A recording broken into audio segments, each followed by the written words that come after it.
The restaurants were full. The people in the various restaurants who were removed and brought to the chambers.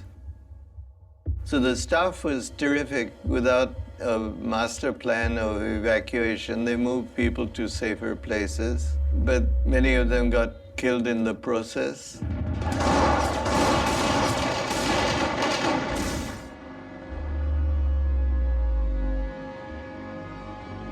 Throughout this period, he stood by the Taj and stood by the management of the Taj, right here outside on the pavement for all those 3 days and 3 nights. After the thing was over as it stood, Mr. Krishna Kumar and I were taken to the main entrance to the Wasabi restaurant. That was where the last gunfight took place.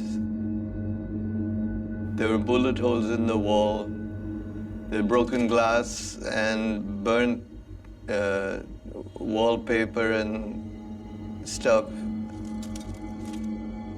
Standing there with no power, the hair on the back of my head was crawling because I didn't know whether the next moment somebody was going to fire a shot or whether it was really over. It was not a great time. You felt very, very vulnerable.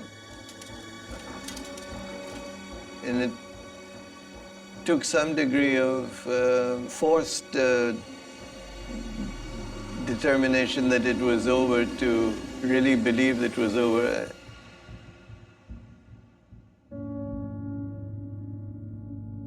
Both he and I visited every single patient in all these hospitals. Some of our staff were killed, waiters, assistant managers, chefs.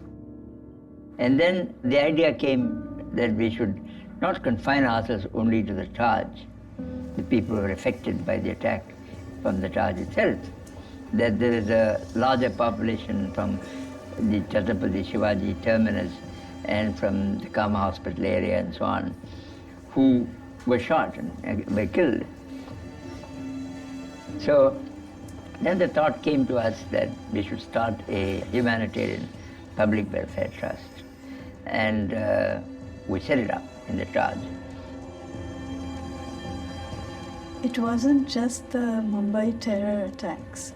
In 1992-93, when the riots and the bloodshed was happening in Bombay, it was Ratan who put out a half-page ad saying we must stand together. I think it was called Bombay is Not for Burning, maybe.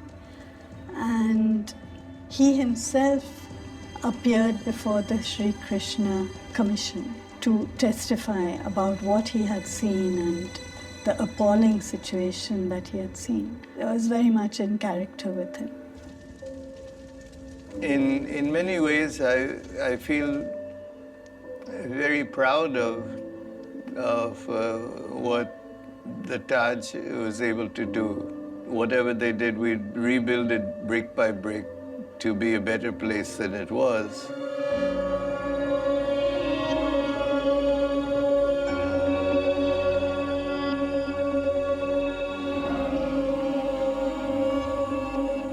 We undertook to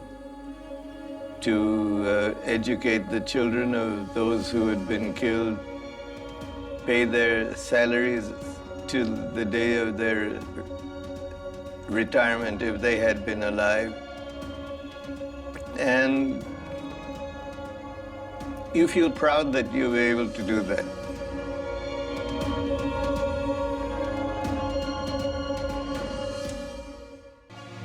Ratan Tata had a vision to put one of India's largest conglomerates on the global map. Thus began the group's bold international acquisitions. First came Tetley Tea, the world's second largest tea brand. Then came the takeover of Singapore and Thailand's largest steel and steel product manufacturers that immediately catapulted Tata Steel's global ranking from 56 to 28. And through Tata Motors, the group would convert an iconic British company's failing fortunes into profitability.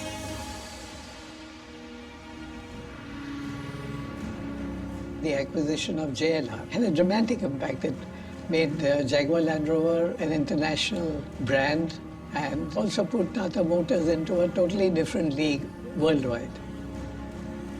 After we bought the company, the European economic disaster took place.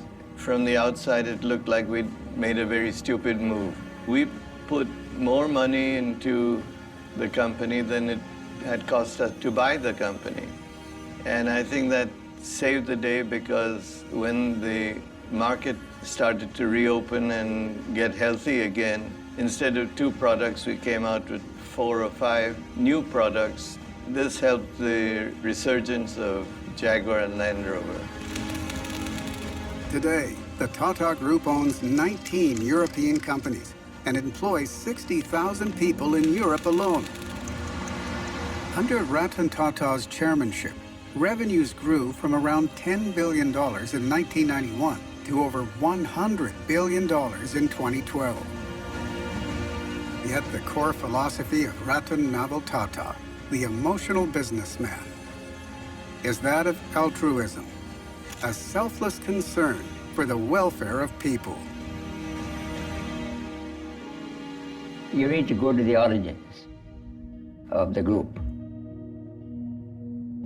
Jamshedji Tata, in my view, was not just a corporate leader, not just a corporate pioneer, he was a nation builder.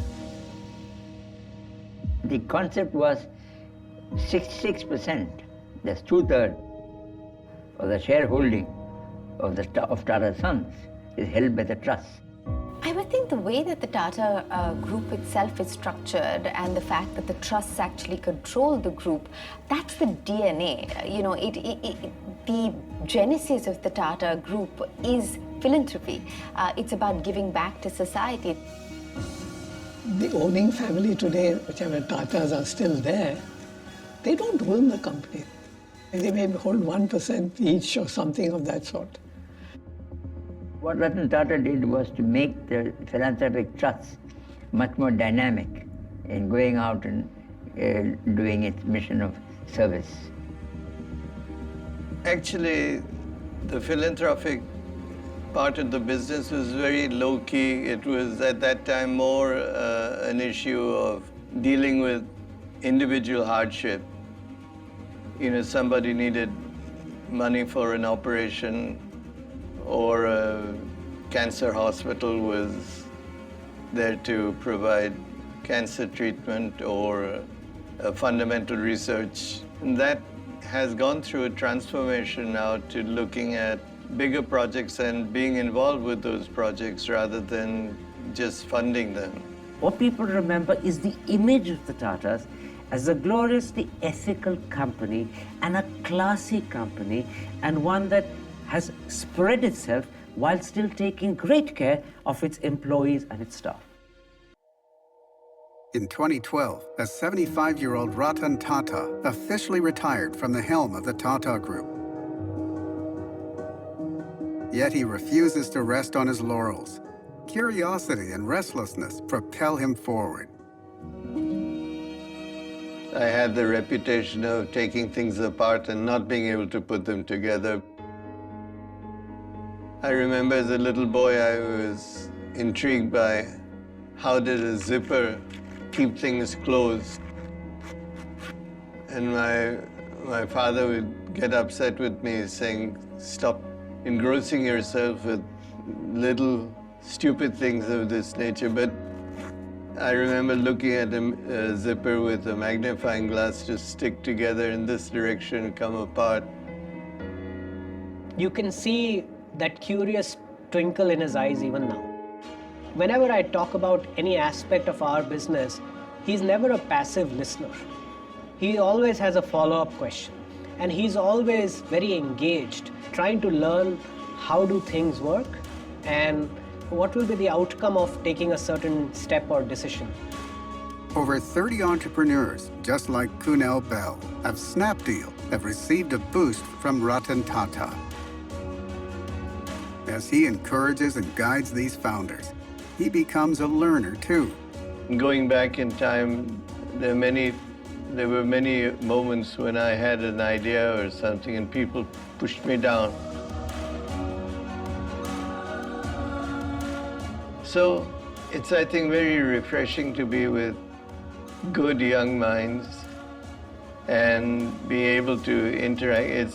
It's a privilege. A lot of his ideas are extremely breakthrough, and some would even say out of this world or outlandish even. But I think there is more than a rebel. I think there is someone who's willing to challenge the norm. The boy who poured sugar in the policeman's motorcycle. The pioneer who gave India its most affordable car. The visionary who unified and globalized one of the nation's most trusted brands. The angel investor supporting the next generation of entrepreneurs. And the unceasing philanthropist, creating opportunities where there are none. The bold and remarkable choices Ratan Tata has made all his life can be tied to one question. So would you give your last 100 rupees or 1,000 rupees to a person that you had never met because you were really passionate about what he or she said? Or would you walk away from that? You ended up with an inner feeling that I should not have walked away. This person depended on me. And this is perhaps why entire generations of people in India and across the world look up to Ratan Tata. Here is a mega icon who spread his wings for the people.